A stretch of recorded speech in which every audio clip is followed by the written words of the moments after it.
Kau disuruh minta maaf, kau mau nggak? Hah? Jawab yang jelas dong. Apalagi aku. Kan aku membacakan fakta di persidangan.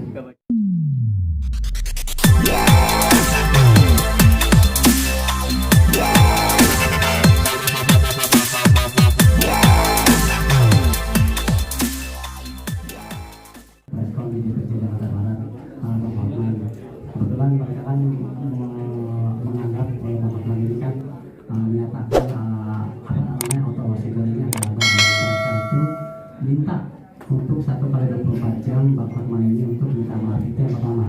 Yang kedua terkait tadi dengan Bang Sugeng yang terkait dengan apa alamsyah. Nah, apa alamsyah tadi kan Bang Sugeng kan melihat atau mendengar dia menerima kompensasi. Tindakan selanjutnya dari Pak Alamsyah ini dari menerima kompensasi itu apa? Karena kan itu kan otomatis kan dia tidak netral ya kan, nanti kan ada kongkang-kongkang karena kan pas waktu di acara proses itu dia juga menyebut mereka ini DPT Peradi ini Jakarta Barat ini juga menyebut nama Alamsyah itu. Nah yang terakhir dari adanya isu ini kira-kira nanti untuk supaya bisa ada titik akhirnya ini apakah nanti Dewan Kehormatan ini bisa menyelesaikan antara DPN dengan Oto Hasibuan?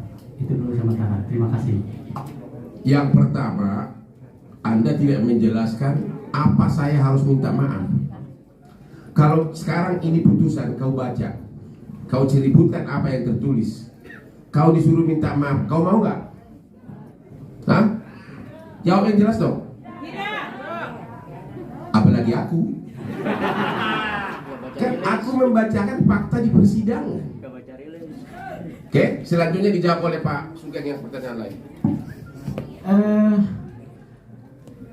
Buat Alamsyah ini kan saya sudah sampaikan selamat buat Alamsyah.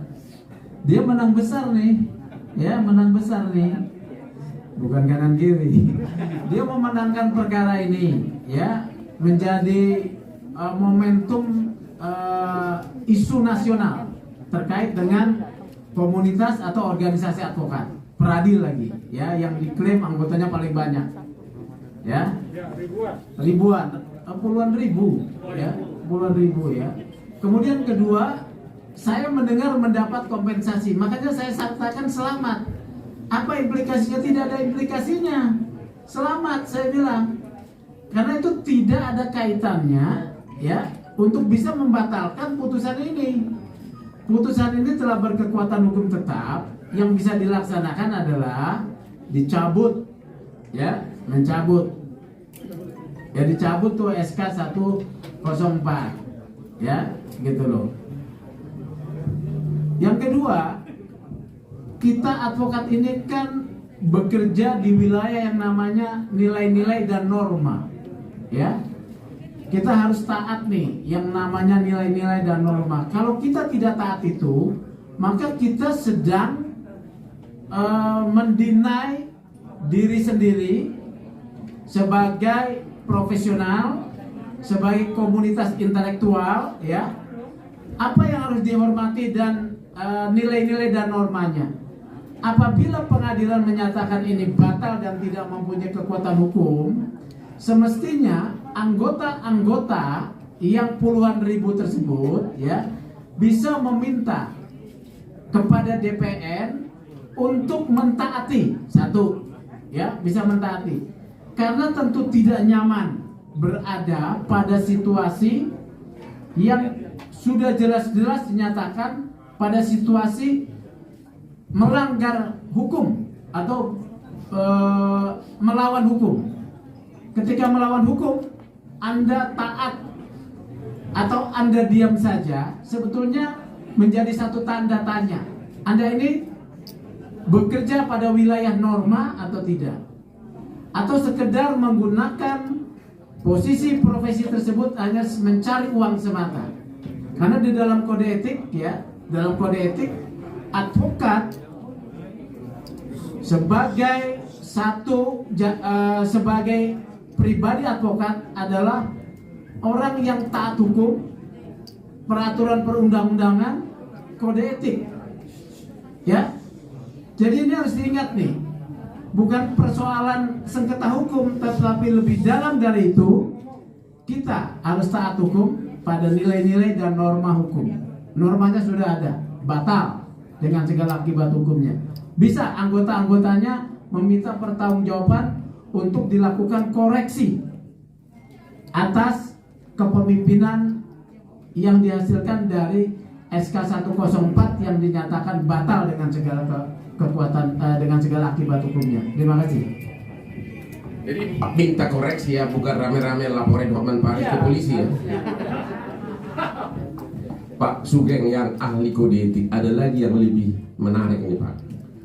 Saya ini belakangan ini makin ganteng, makin langsing.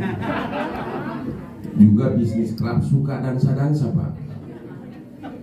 Kalau saya dansa-dansa malam, apalagi pakai jas lagi, itu melanggar kode etik Pak. Kalau sedikit-sedikit sentuh ceweknya, nggak ada dansa kan yang tidak bersentuhan.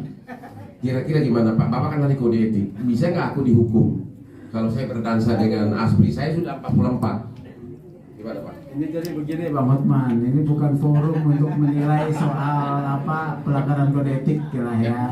Minta tolong aja kan Bapak ahli. Oh, jadi harus jawab nih saya nih. Iya Pak, kan Bapak ahli. Minimal kulit menyentuh kulit ya Pak. Jadi gini ya. Di bulan Jadi puasa, gini ya. di bulan puasa ini berbagi ilmu ada hikmahnya. Ya, jadi begini ya.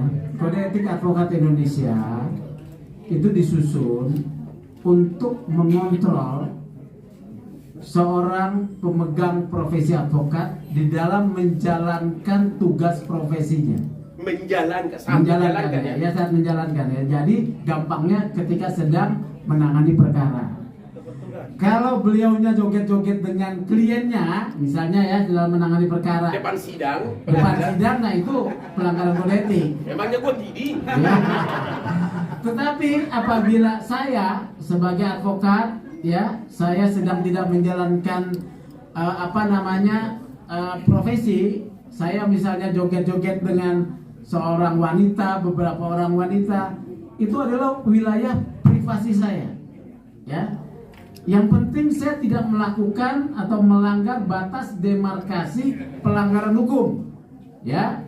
Misalnya nih, ya, pelanggaran hukum tersebut saya memakai obat narkoba, ya, atau wanita tersebut di bawah umur, ya, saya pegang-pegang, dia tidak suka.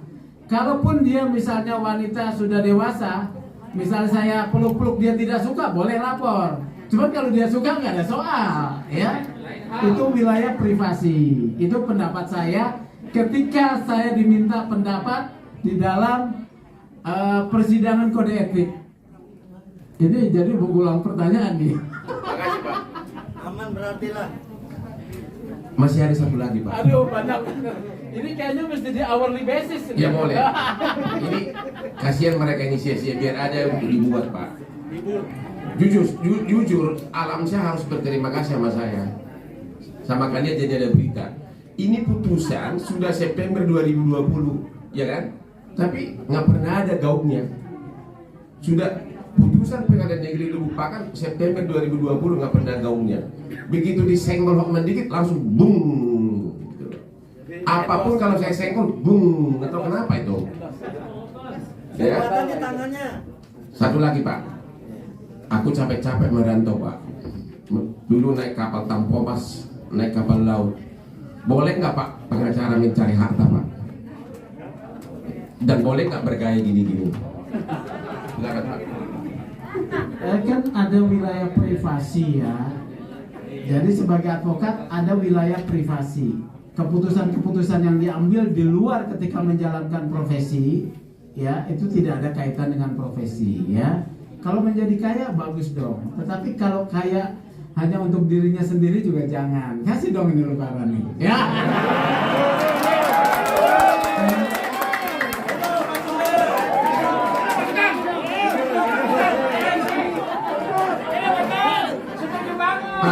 Ada hal yang kalian lupakan.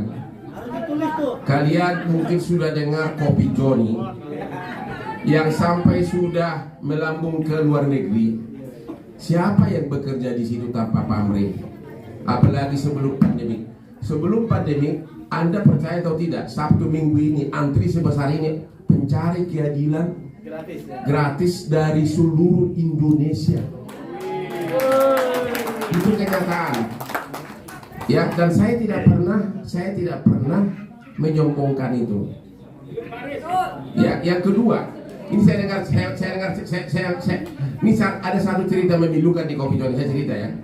Saya itu kebiasaan renang jam 4 atau jam 5 subuh. Ada seorang ibu yang selalu SMS WA saya, dia tahu saya jam bangun. Karena memang selama ini, sewaktu itu saya tidak pernah ada di ini pelayanan hukum melalui WA, harus kalian datang ke Kopi Johnny. Tapi karena ibu itu konsisten, akhirnya saya jawab, oke, ibu datang ke Kopi Johnny jam 7. Datang dia. Ternyata apa yang terjadi adalah putri kandung dia bekerja di karaoke, ternyata juga dijual. Harus melayani laki-laki hidung belang 5 kali sehari. Maaf ya, ini bulan puasa. Dijual cuma 550.000 dan dia hanya dapat setengahnya. Suatu waktu, kata cerita ibu ini, putrinya ini pendarahan, tapi tetap tidak boleh pulang karena selalu dijaga oleh bodyguard. Akhirnya karena ternyata saya tanya di mana lokasinya, di Kelapa Gading, cuma 300 meter dari Kopi Johnny. Langsung saya ambil resiko, saya viralkan langsung. Ya, saya viralkan begini langsung. Kebetulan Polsek Kelapa Gading cuma 100 meter dari Kopi Johnny. Halo Bapak Kapolsek, tolong kirim anak buahmu ke sini. Di sini ada korban dan neneknya. Nggak nyampe setengah jam, 2 penyidik datang. Dan saya sudah cerita, langsung berangkat ke TKP ke tempat karaoke ini. Nggak nyampe 1 jam, penyidik, ibunya dan wanita ini berhasil dibebaskan, dibawa ke Kopi Johnny, pulang dengan bahagia. Dan saya tidak pernah promosikan itu. Yang kedua, saya pernah jam 11 siang hari Minggu sudah mau pulang. Tiba-tiba kaki saya dirangkul seorang wanita yang berkerudung masih muda. Saya tanya kenapa? Nangis dia. Ternyata dia diperkosa oleh pimpinan pramuka di sekolah. Berkali-kali, bapaknya kebetulan adalah anak kapal, jadi pulangnya sekali 3 bulan.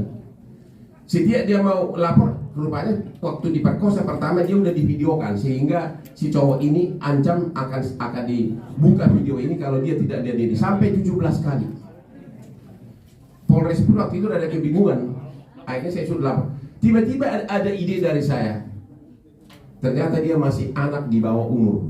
Saya minta kepada penyidik masuk dari sana, divonis 9 tahun penjara. Itu baru 2 dari ratusan. Dan saya tidak pernah minta nama untuk itu. Kemarin soal JHT, jaminan hari tua, juga yang mempromosikan itu siapa? Yang berani berdebat siapa? Juga saya tidak pernah, walaupun saya tidak sepintar Pak Sugeng, tahu Pak Basuki. Kaya beliaunya. Itu loh. Jadi kalau ada tuduhan saya mengejar harta, memang saya 30 tahun sama asing. Saya bekerja keras.